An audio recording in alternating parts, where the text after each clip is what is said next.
Why are you drawn to this title? Think about that for a second. Something in you recognized the words final awakening and didn't scroll past. Not because you're curious about Jung, because something has been shifting in you, maybe for months, maybe longer, and you haven't had a framework for it yet. The anger that used to burn now barely flickers. The need for approval that used to drive every decision has gone quiet. The future that used to keep you up at night feels less urgent. You're not shutting down, you're waking up.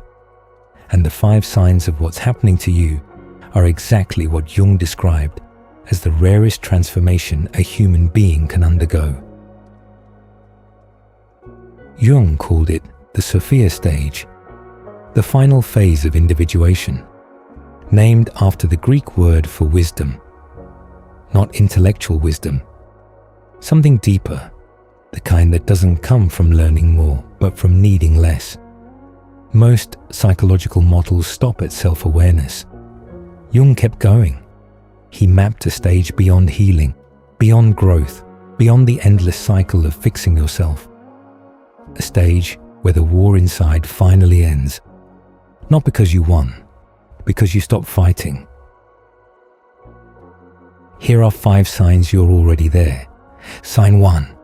You've stopped defending yourself, not in a defeated way, in a way that confuses the people around you. Someone misunderstands you, and instead of correcting them, you let it exist. Someone forms an opinion about you that's wrong, and something in you just doesn't move.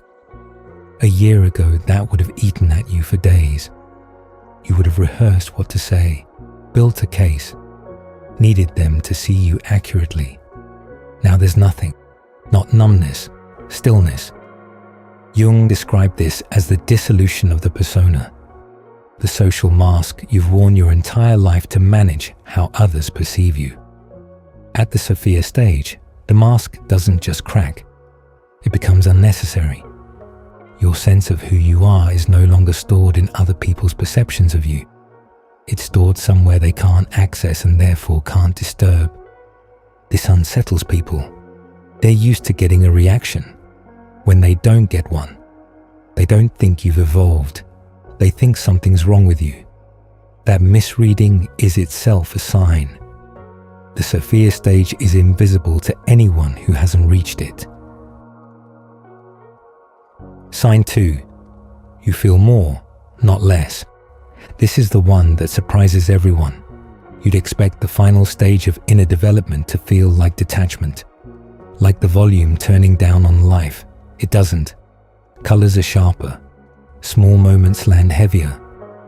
A conversation that would have been background noise a year ago suddenly feels like the most important thing in the room.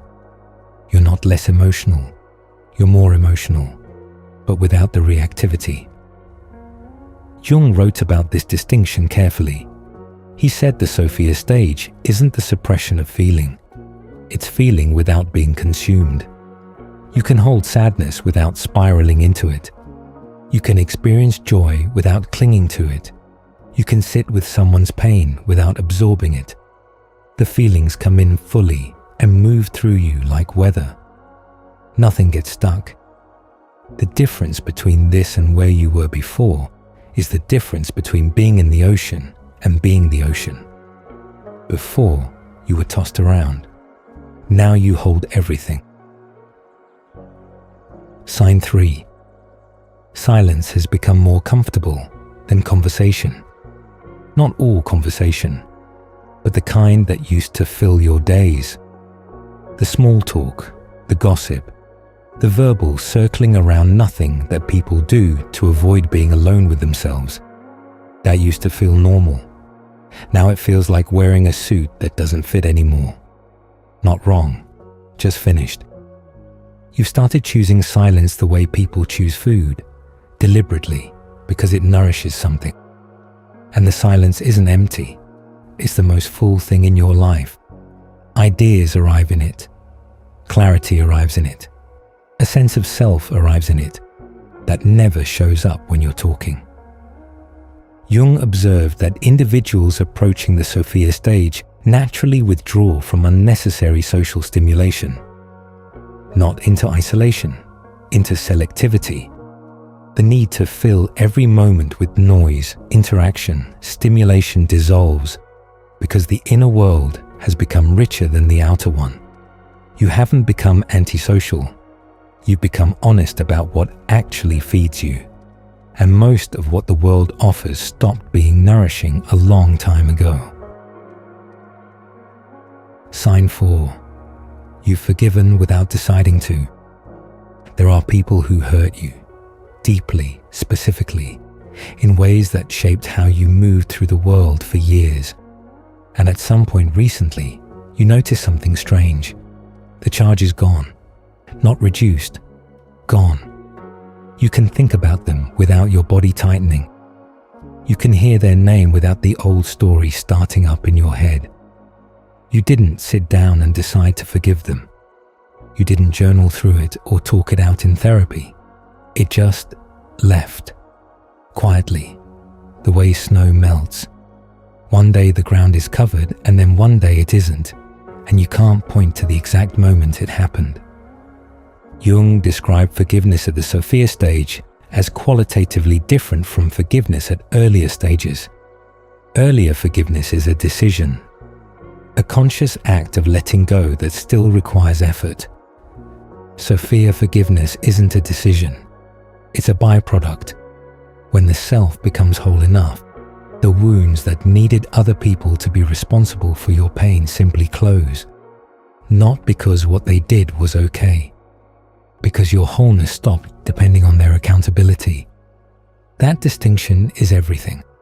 And if you've experienced it, that strange, uninvited release, it's one of the clearest signs that something has fundamentally shifted in your psyche. Sign 5. You've stopped searching. This is the final sign, and it's the hardest to describe because it runs against everything you've been taught. Your entire life has been a search for the right relationship, the right career, the right version of yourself, the right answer to the question of what you're supposed to be doing with the time you have. And at some point, not dramatically, not in a single moment of revelation, the search ended, not because you found what you were looking for, because the part of you that was looking quietly dissolved, and what replaced it wasn't emptiness.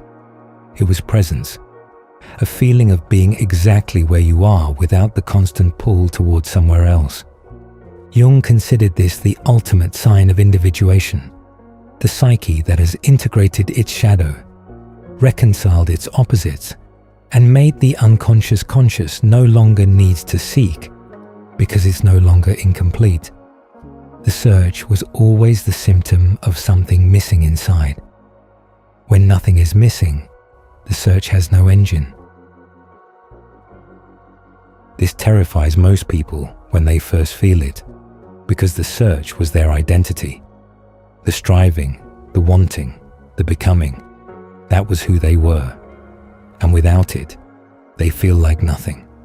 But that nothing, that quiet, open, impossibly still nothing, is what Jung called Sophia. Wisdom, not the kind you earn, the kind you uncover when everything you built on top of it finally falls away. If you recognized yourself in these 5 signs, something in you already knew before you clicked this video. The shift has been happening, quietly, without permission, without a map. Jung spent his entire life studying the human psyche and concluded that this stillness, this wholeness, this strange and terrifying peace is what the entire process of being human is pointed toward. Not success, not happiness, not even healing. Completion. Most people never arrive, not because the door is closed, because they never stop running long enough to realize they're already standing in front of it. You stop running. That's the sign nobody talks about. The one that contains all the others.